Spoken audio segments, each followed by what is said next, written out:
और आइए सीधा जयपुर का रुख करते हैं। प्रताप सिंह खाचरियावास क्या कुछ कह रहे हैं, सुनते हैं। क्या लगता है आपको कि इस कुर्सी के लिए भी कोई लड़ाई दिख रही है आपको बीजेपी में कहीं? देखिए, गुलाब चंद जी कटारिया का मैं सम्मान करता हूं। उन्होंने बड़े मन से, बड़े विश्वास के साथ और एक प्रतिज्ञा के साथ बीजेपी की सेवा की और मैं उनको बचपन से देख रहा हूं। उनको मैंने भैरव सिंह जी के साथ काम करते हुए देखा। जिस हिसाब से उन्होंने मन के साथ काम किया और भावुक होकर जो पॉलिटिक्स की, उसके लिए मैं उनको सम्मान करता हूं। ये भारतीय जनता पार्टी का अंदरूनी मामला है और बीजेपी में जब आदरणीय कटारिया साहब को गवर्नर बना दिया गया है, अब उनका नेता प्रतिपक्ष कौन होगा ये तो इनको आपस में तय करना है। तो जो भी इनका नेता प्रतिपक्ष होगा वो भारतीय जनता पार्टी तय करेगी। लेकिन हम कटारिया जी को हमने सबने बधाई दी है। वो हमारे सदन के वरिष्ठ सदस्य हैं। हम जैसे जो जूनियर लोग हैं पॉलिटिक्स में, हम लोग उनके सामने, हम बच्चे थे तब वो एमएलए बन गए थे।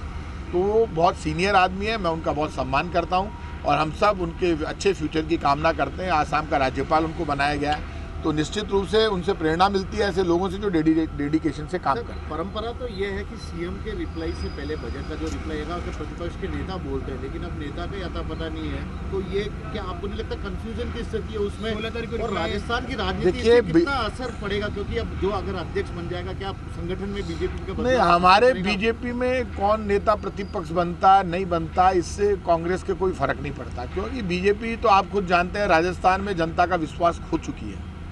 भारतीय जनता पार्टी से भरोसा टूट गया राजस्थान की जनता का, क्योंकि जब राजस्थान में प्रधानमंत्री नरेंद्र मोदी जी आते हैं तो उनका जो बयान छपता है पूरे राजस्थान के अखबारों में, देश में, तो वो खुद का केंद्र सरकार के बजट के बारे में कुछ नहीं बताते कि मैंने देश की जनता के लिए इन 8 वर्षों में ये मेरी उपलब्धि रही, मैंने कर्मचारी, व्यापारी, मजदूर, किसान, विद्यार्थियों को ये दिया।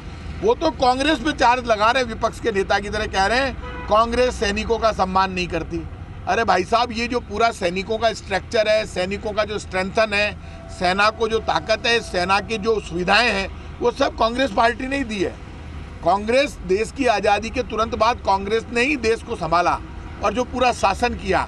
लेकिन आपने तो पेट्रोल डीजल महंगा कर दिया और इस वक्त जब क्रूड ऑयल सस्ता है तब केंद्र सरकार ने पाप की पराकाष्ठा कर दी। इनके नेताओं के बयान के बाद 2 महीने हो गए, लेकिन आज तक पेट्रोल डीजल सस्ता नहीं हुआ, गैस सिलेंडर की सब्सिडी नहीं दी और महंगाई से लोग खून के आंसू रो रहे हैं। हमारा जो राजस्थान का बजट आया है वो एक्सीलेंट है, वो महंगाई खत्म करने वाला, लोगों की आंख में चमक लाने वाला। 100 यूनिट तक बिजली फ्री कर दी हमने। अब 1 करोड़ से ज़्यादा घरों में बिल 0 आएगा। ये बड़ी सोच है राजस्थान की सरकार की कि लोगों की आंख में चमक होनी चाहिए। विद्यार्थी जब एग्जाम देने जाएगा तो उसका 1 पैसा भी नहीं लगेगा। और जो बीजेपी एमपी में, गुजरात में रोज पेपर लीक हो रहे हैं, पूरे देश में हो रहे, मुद्दा बना रही है पेपर लीक को। एक तरफ हम पेपर लीक भी खत्म करना चाहते हैं, करप्शन खत्म करना चाहते हैं, एक्ट लेकर आते हैं और बच्चों को सुविधा दे रहे हैं, तो नई नौकरियां भी मिलेगी। और वेलफेयर के काम में भी हमने, आप जानते हो, सामाजिक वेलफेयर के नाम ने 1000 रुपये मिनिमम पेंशन कर दी हमने, बुजुर्ग विकलांग विधवा पेंशन। तो हमारा तो काम बोलता है, बीजेपी का झूठ बोलता है। हाल ही में अमित शाह जी का एक इंटरव्यू हुआ है ANI में, उन्होंने साफ तौर पर कहा है कि जो PFI का कैडर था उसके जो कई मामले थे उनको समाप्त करने का काम कांग्रेस ने किया और आज मोदी सरकार ने प्रतिबंध लगा दिया क्योंकि ये आतंकवादी संगठन एक तरीके से। आप मुझे ये बताइए, PFI पर मोदी सरकार प्रतिबंध लगाए, कार्रवाई करे, कांग्रेस ने कब मना किया? दिक्कत ये हो गई, कांग्रेस के बड़े नेता, उनके पास खुद के किए हुए काम नहीं है। देश को कुछ दिया नहीं, जनता को कुछ दिया नहीं, गरीब को कुछ दिया नहीं, नौजवान को रोजगार दिया नहीं, एक भी वादा पूरा नहीं किया। अब और नहीं, पेट्रोल डीजल की मार, अब की बार मोदी सरकार पेट्रोल डीजल की मार बढ़ा दी। तो आप 15 लाख अच्छे दिन देते नहीं हो, नोटबंदी के बाद कोई सुधार होता नहीं है। आप सिर्फ बात करते हो हिंदू मुसलमान की। हिंदू मुसलमान की बात इसलिए करते हैं कि बीजेपी की कोई उपलब्धि नहीं है। बीजेपी 8 वर्षों में फेल हो गई केंद्र की सरकार में, इसलिए बीजेपी सिर्फ हिंदू मुसलमान के मुद्दों पर बात करना चाहती है। तो हिंदू मुसलमान तो भाई साहब हजारों वर्षों से हिंदुस्तान में रह रहे हैं, सिर्फ उसी पे बात करते रहेंगे। आज़ादी को तो सिर्फ 75 वर्ष हुए हैं, उससे पहले भी हिंदू मुसलमान रह रहे थे। लेकिन हिंदू मुसलमान, सिख, ईसाई, फारसी, जैन, बौद्ध, इंसानियत सबसे बड़ी है। सबको रोटी चाहिए, रोजगार चाहिए। तो भाई साहब, ये लड़ाई झगड़ा, ये हिंदू मुसलमान के मुद्दों पर बीजेपी के नेताओं बयान कब तक देते रहोगे? कब तक ये बयान दे देकर भ्रमित करते रहोगे? देश के प्रति, जनता के प्रति कोई दया है या नहीं? आपकी आंख में पानी भी है या नहीं? तो ये तो बता दो।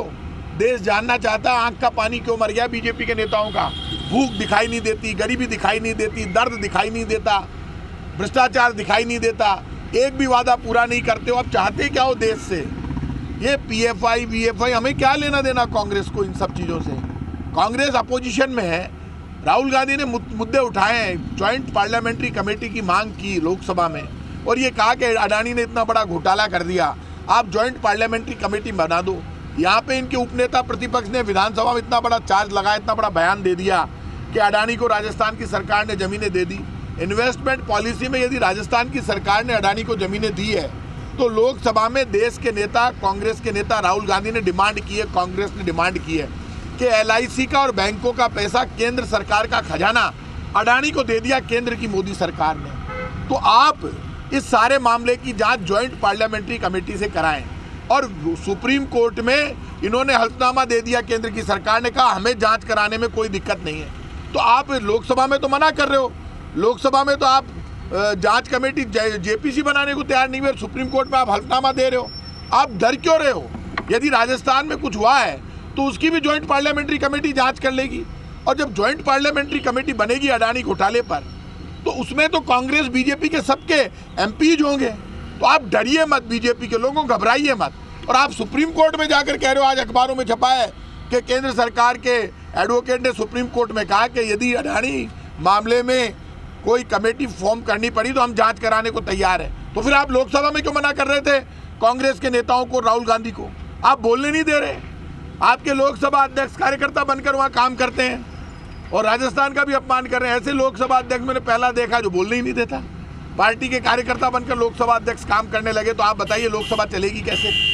इसलिए मैं आपसे कहूँगा कि जेपीसी यदि गठित हो जाएगी और पूरे मामले की यदि ये जांच करा लेंगे तो सच्चाई सारी सामने आ जाएगी और बीजेपी की पोल खुल जाएगी। प्रताप जी, राजस्थान में पीएफआई पर जो कार्रवाई हुई राष्ट्रीय एजेंसी ने यहाँ पर राजस्थान में आकर की, क्या राजस्थान सरकार को भी लगता है कि पीएफआई? अरे मेरे एक बात समझ में नहीं आई, भूख से तड़प तड़प कर लोग मर रहे हैं। हर एक घंटे में 4 लोग आत्महत्या कर रहे हैं। गरीबी जबरदस्त है, महंगाई जबरदस्त है, पेट्रोल डीजल गैस सिलेंडर ने आग लगा दी पूरे देश में।